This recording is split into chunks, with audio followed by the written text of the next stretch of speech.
नमस्कार, मैं स्वागत करती हूँ आप सबका अपने YouTube चैनल मोटिवेशनल कहानियाँ पर। आज मैं आपको एक चिड़िया और चिड़े की सच्ची कहानी सुनाने जा रही हूँ, जिसको सुनकर आपकी भगवान के प्रति आस्था और भी गहरी हो जाएगी। असल में यह एक कहानी नहीं है, बल्कि यह शिव भगवान की एक चमत्कारिक कथा है। इसलिए मेरा आप लोगों से अनुरोध है कि कृपया आप इस कथा को पूरा ज़रूर सुनिएगा। काफ़ी पुराने समय की बात है। गुजरात के एक छोटे से गांव में एक बूढ़ी माताजी रहती थीं। वो विधवा थीं और उनके कोई संतान भी नहीं थी। वह अपने छोटे से घर में बिल्कुल अकेले रहती थीं। वह अपने घर में एक गाय भी रखती थी।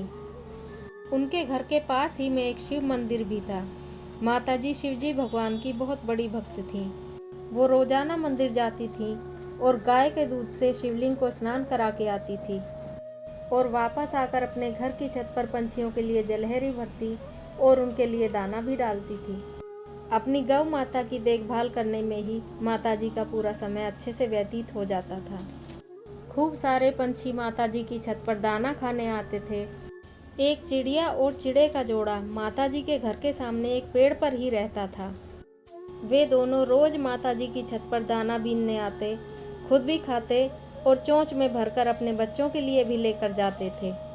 ऐसा बहुत सालों से चल रहा था। अब वह माताजी बूढ़ी हो चली थी। उनका शरीर भी अब थकने लगा था। इसी सब के चलते एक बार माताजी बीमार हो गईं। उन्हें तेज बुखार आ गया। तो वह माताजी कई दिनों तक अपने घर की छत पर ना तो पंछियों के लिए दाना डाल पाईं, ना ही जलहरी भर पाईं। जब वहाँ कुछ दिखाई न देता तो सारे पंछी इधर उधर उड़ जाते। लेकिन वह जो चिड़िया और चिड़ा का जोड़ा था, जो माताजी के घर के पास वाले पेड़ पर रहता था, वह बड़ा दुखी हो गया। वो दोनों दुखी होकर आपस में बात करते कि ऐसा क्या हो गया, माताजी हम दोनों को छोड़कर कहाँ चली गई। माताजी हमें आंगन में भी दिखाई नहीं दे रही हैं।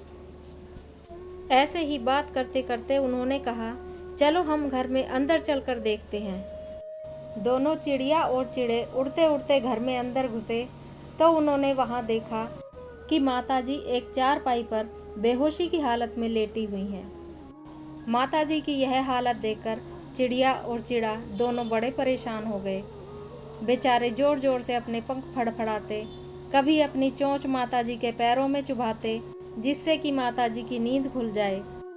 उनकी काफ़ी कोशिशों के बाद भी जब माताजी नहीं उठती तो वो थक हार कर बेचारे वापस चले जाते, अपने बच्चों के लिए कहीं से खाने दाने का इंतजाम करते और फिर वापस माताजी के पास आ जाते। कई दिनों तक ऐसा ही चलता रहा। उनकी लाख कोशिशों के बाद भी जब माताजी नहीं उठी तो वे दोनों समझ गए कि शायद माताजी उन दोनों को अकेला छोड़कर इस दुनिया से चली गई हैं। चिड़िया और चिड़ा दोनों फूट फूट कर रोने लगे और आपस में कहने लगे कि अब हम कहाँ जाएंगे, हमारा तो इन माताजी के अलावा इस दुनिया में कोई है ही नहीं। भगवान भी कितना कठोर दिल का होता है। माताजी हमेशा भगवान भोलेनाथ की पूजा सेवा करती थी, हमेशा गौ माता की सेवा करती थी और हम पंछियों के लिए भी दाना पानी का इंतजाम करती थी। फिर भी भगवान ने माताजी के साथ ऐसा किया।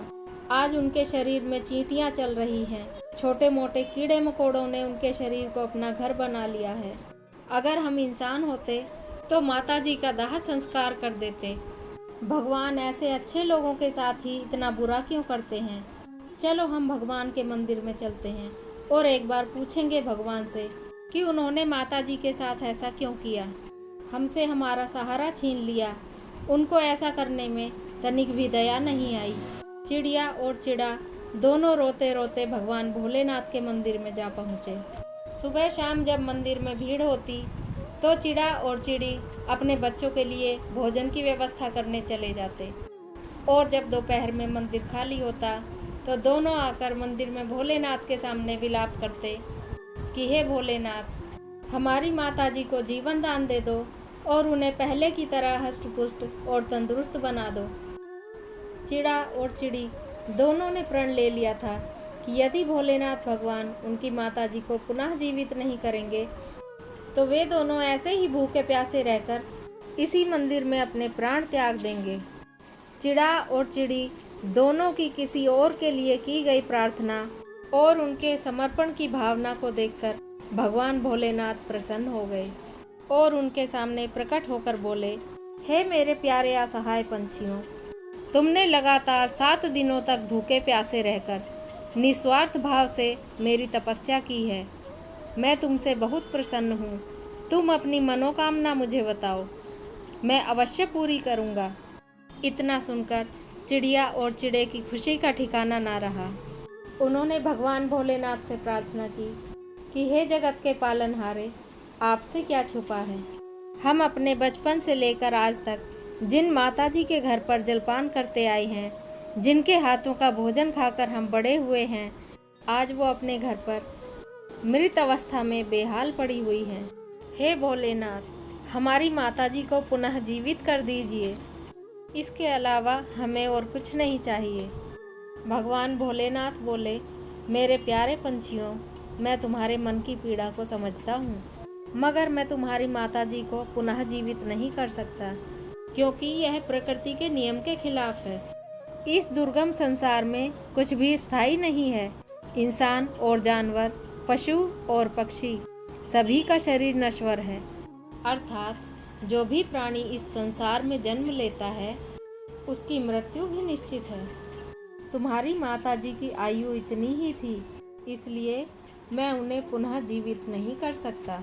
इसके अलावा तुम्हारी जो भी इच्छा होगी, मैं अवश्य पूरी करूँगा। चिड़ा और चिड़िया दोनों ने फिर से भोलेनाथ से प्रार्थना की कि इन माताजी के अलावा हमारा इस संसार में और कोई नहीं है।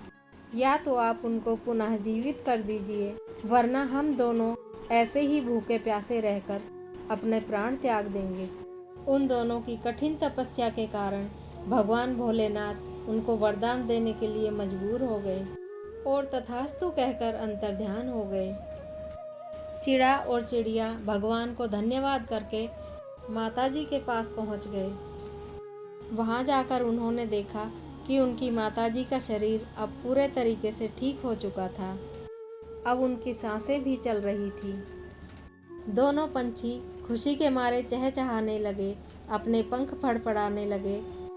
उनकी चहचहाने की आवाज़ सुनकर माताजी की मूर्छा टूट गई और वो उठकर बैठ गईं। इतने में वहाँ भगवान भोलेनाथ फिर से प्रकट होते हैं और माताजी को बताते हैं कि किस प्रकार इन दोनों पंछियों ने घोर तपस्या करके उन्हें पुनः जीवन दान दिलाया है।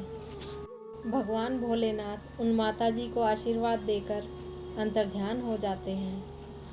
बूढ़ी माताजी आंखों में आंसू भरकर उन दोनों पंछियों का धन्यवाद करती है और कहती है, हे मेरे प्यारे पंछियों, इतनी कठोर तपस्या तो कोई अपने माता पिता के लिए भी नहीं करता। मैं तुमसे निवेदन करती हूँ कि आज के बाद इसी आंगन में तुम मेरे साथ मेरी संतान बनकर रहना। उन दोनों पंछियों ने ऐसा ही किया।